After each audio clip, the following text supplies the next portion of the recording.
Biomechanically, the knee is essentially a hinge joint caught in the crossfire. It doesn't have a lot of say in where it goes. It is a slave to what is happening directly above it at the hip and directly below it at the foot. When people focus strictly on building the quads or hamstrings to fix knee pain, they are usually just treating the symptom, not the root cause. Most people are told to do leg extensions, calf raises, or chair squats when their knees hurt. The reality: if the foot is collapsing or the glutes aren't firing, the quad, hamstrings, and calf muscles are forced to pull unevenly on the kneecap. If you make those muscles stronger, the problem gets worse.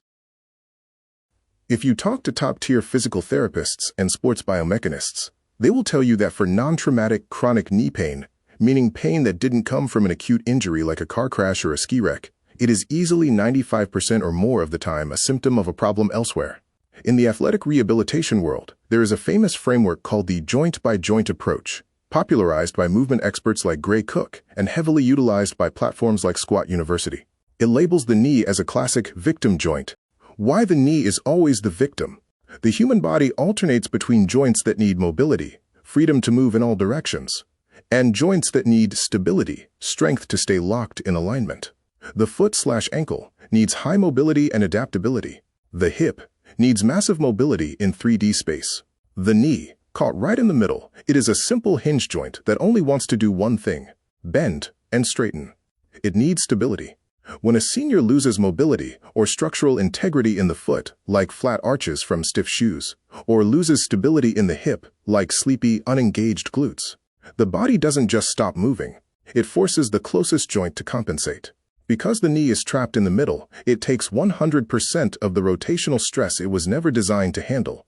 Clinical studies on patellofemoral pain, tracking issues, consistently show that treating the knee with isolation exercises, like trying to strengthen quads, hamstrings, and calf muscles, before addressing the source problem, has a massive failure rate, whereas correcting hip abduction strength and foot mechanics solves the issue at the root. How to do the banded fire hydrant 1. The setup and band placement, prerequisite. Place a light to medium resistance loop band just above the knees, never directly on the joint. Get onto all fours on the floor, hands stacked directly under the shoulders, and knees stacked directly under the hips. Keep the feet flat or toes tucked for a solid anchor. 2. Lock the spine, the leveler, critical form lock. Before moving a muscle, brace the core and flatten the back like a tabletop. Imagine balancing a cup of hot coffee on the lower back. The goal is to keep that coffee from spilling throughout the entire movement. 3. Drive the knee out and up the movement. Keeping the knee bent at a perfect 90-degree angle, lift one leg out to the side, away from the midline of the body. Lift it as high as possible, only using the hip, without letting the pelvis twist or the opposite elbow bend. Hold for a distinct 1-second squeeze at the top. 4. Control the return, the eccentric phase. Slowly lower the leg back to the starting position.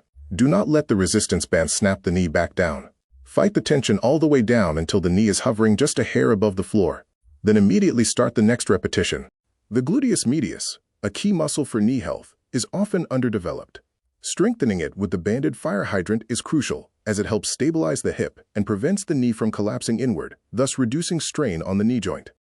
Now, how often and how much should you do this? To really wake up that gluteus medius and save your knees, you want to aim for 4 sets of 10 reps on each side. Don't rush through them. 10 slow, controlled repetitions where you hold that squeeze at the top will do infinitely more for your knee health than 20 sloppy, fast ones. If you do 4 sets of 10 and feel that deep, deep burn right where the arrow points in the graphic, you have hit the bullseye. How often? For me, I would do them as often as I could. Sometimes as I was writing or creating a video, I would just roll over and started doing them at random. I believed you can never do too many as long as you are not sore. Why your hip muscles have fallen asleep. So how does a muscle as massive and powerful as the gluteus medius just stop working? It comes down to a modern epidemic called glute amnesia. Your glutes didn't just vanish. Your brain has literally forgotten how to turn them on. And the number one culprit? Too much sitting in traditional chairs and couches. Human beings were never engineered to spend hours bent at a 90-degree angle, parked on soft cushions. When you sit in a chair for years, 2 destructive things happen to your hips simultaneously. The smother effect. Restricted blood flow. When you sit, you are placing the entire weight of your upper body directly onto your glutes. This constant heavy pressure compresses the tissues and severely restricts blood flow. Without proper circulation and oxygen, the nerves supplying those muscles go numb. You are quite literally putting your glutes to sleep. Reciprocal inhibition, the off switch. Sitting keeps your hip flexors in a constantly shortened, tight position. By the laws of human biomechanics, when the muscles on the front of your hip are locked on, the brain automatically sends a signal to turn the muscles on the back, your glutes, off. Do this for decades, and the neural pathway degrades. When you finally stand up to walk or exercise, your brain tries to fire the glutes, but nobody is home. Because the glutes are asleep, 100% of the shock absorption and stability duties get dumped straight down into your knee joints. Now, look, there is a whole library of exercises we can do to lock in your feet, ankles, and hips, but there is simply too much life-changing information to cram into one single video.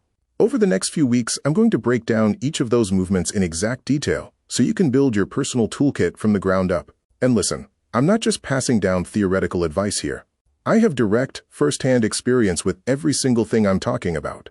I've had the knee problems, I've had the injuries, and I've lived through the exact same pain and limitations that you might be suffering through right now. I know exactly what to do because I had to fight my way through it and figure it out myself. Today, at 70 years old, I can tell you that I have mastered all of it. And I'm here to show you that you can too. Because here is my ultimate promise to you. My goal for my seniors is not to have you doing rehabilitation exercises for the rest of your life. You only do these isolation movements until your feet wake up and your hips get strong enough to do their job automatically. Once that foundation is rebuilt, we graduate. I am going to transition you into a single, comprehensive mobility routine that I am creating.